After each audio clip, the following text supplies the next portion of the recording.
Good job. Squad needed it. Play Fever way. I love it. More of them. I don't know if you guys have seen or heard, but Caitlin Clark is in fact back.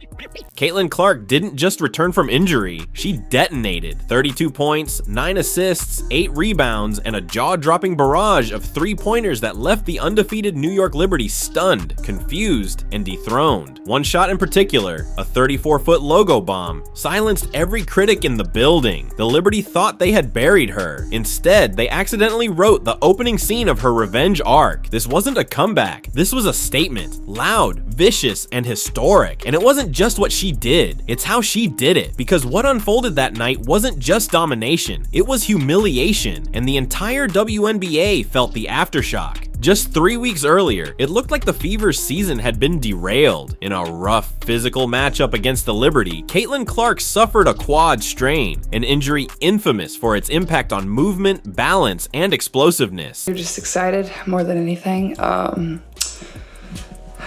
You know, it gets kind of difficult when you prepare for a game. Obviously, when I'm on the bench, still knowing the scout, knowing everything that the other team's going to do, and still trying to mentally prepare and go through everything like I'm going to play, even though I knew I wasn't going to play. It couldn't have come at a worse time. The Fever were still searching for their rhythm, while the Liberty looked like an unbeatable machine. As Clark sat sidelined, watching helplessly from the bench, the Liberty kept winning game after game, steamrolling through the league like they owned it, and without their star player, the Fever stumbled. 2 wins, 3 losses, and more importantly, confidence began to vanish. Fans questioned the coaching, the bench, and even Clark herself.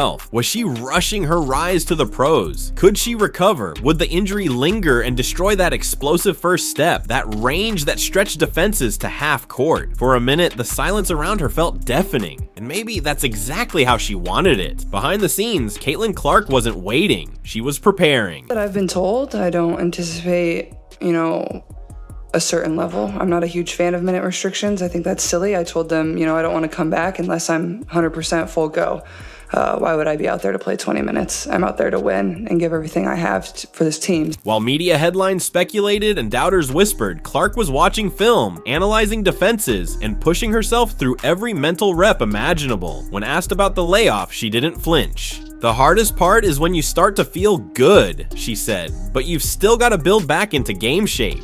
And build she did. Her goal was crystal clear. Don't come back unless you're at full strength. Not 90%, not 95%, only 100%. Meanwhile, the Liberty let their guard down. They saw an injured rookie, not a relentless competitor plotting her vengeance. That mistake would cost them dearly. The moment June 14th arrived, the energy around the arena changed. 2.22 million people tuned in to ABC and ESPN+, making it the second most watched WNBA game ever. The storyline was irresistible. The league's newest star returning to face the very team that had taken her out. This for Ionescu, and here comes Clark. This is one thing you get with Clark is great pace and great passes.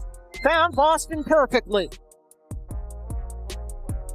During warm-ups, Clark looked locked in. No limping, no hesitating, just laser focus and surgical preparation. Her teammates felt it, the fans felt it, even the Liberty felt it. This wasn't just a game, it was war. A rookie with a chip on her shoulder was about to take on the undefeated champions, and she wasn't looking to survive. She was hunting. Nobody saw it coming. Not like this. In the first quarter alone, Clark hit a 3 from 34 feet. Pure net. The crowd exploded. Seconds later, another. 28 feet this time. Then one more. A 31-foot bomb that floated through the air like destiny. Another long 3.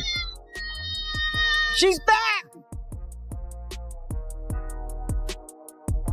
3 logo threes in 38 seconds. Players on both benches stood. Liberty coaches were speechless. Even Breanna Stewart, one of the greatest in the world, could only smile and shake her head. And Cunningham is Caleb down from the behind logo. the play. Oh my God! But they've got Caitlin Clark to fire away from 3. And Cunningham just now getting up as she stayed down near the free throw line on the other end. Oh! Okay, why did Oh my he take that? gosh! An ankle Oh injury, my and then god, Johannes and of very course Marine cool. Johannes 2 countered players it. Not not for the playing. logo. But this is why I Caleb love from the the logo NBA. again! We got a shootout! We got a shootout.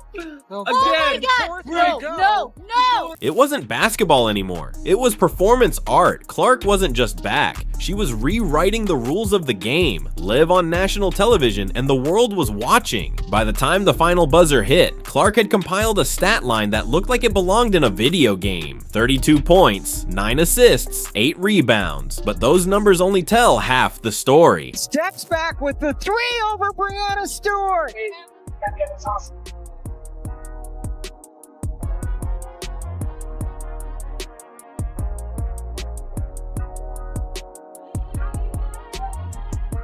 Her movement was sharper than ever. She drove to the basket with speed that screamed, "I'm not hurt anymore." Her passing, surgical. She saw lanes other guards couldn't even imagine. Her court vision elevated every teammate on the floor. And when Liberty defenders tried to get physical, Clark didn't back down. She battled. She boxed out. She dove for loose balls. Her 7 made threes tied her career high. But what really stood out was this. She was smiling, confident, free, and dangerous. Caitlin's return didn't just supercharge her stat line, it turned the entire Fever roster into killers. Kelsey Mitchell, after struggling early, dropped 22 points, 10 in the fourth quarter when it mattered most. First loss of the season. Caitlin Wisely killing some more clock. And maybe the dagger. Kelsey Mitchell lighting it up here in the fourth quarter. Sophie Cunningham returned from her own injury and delivered a plus 31 rating, instantly reintegrating into the lineup like she never left. Aaliyah Boston was a force inside, dropping a double-double with 10 points and 11 rebounds. Lexi Hull rained threes from the corner, hitting 3 of 4 from deep, and veteran Sydney Colson kept the team calm and collected during the game's tightest moments. I understand that basketball is a game of runs, and not being able to just give up in those moments. I think, especially in that run, our bench came in and provided some really, really good minutes. Really just proud of, Sophie coming back, being able to contribute like she did, plus 31 tonight. She was a big part of that run. So this wasn't a team getting carried. It was a team being elevated. The Fever didn't just survive the Liberty, they annihilated them. 17 made threes, 5 players in double digits, a final score of 102-88, the first time the Liberty had given up 100 points all season. And when Clark rested in the fourth, the team didn't falter. They extended the lead. Boston perfectly. Boston being very physical with Somali. Count it. Fake left, drive right, make it all look so easy. Blocked by Boston.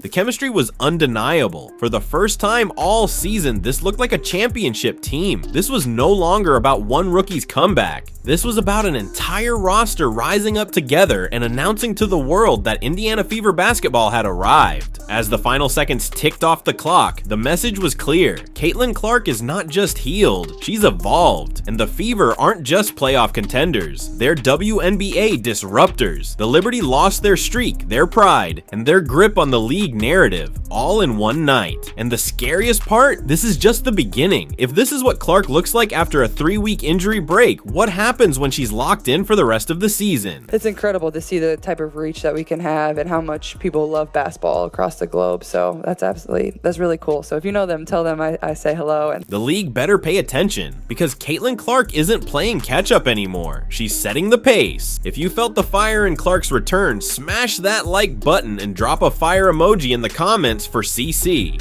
Subscribe and turn on all notifications, because this is just the beginning of something special. The Fever are coming, and they're not coming quietly.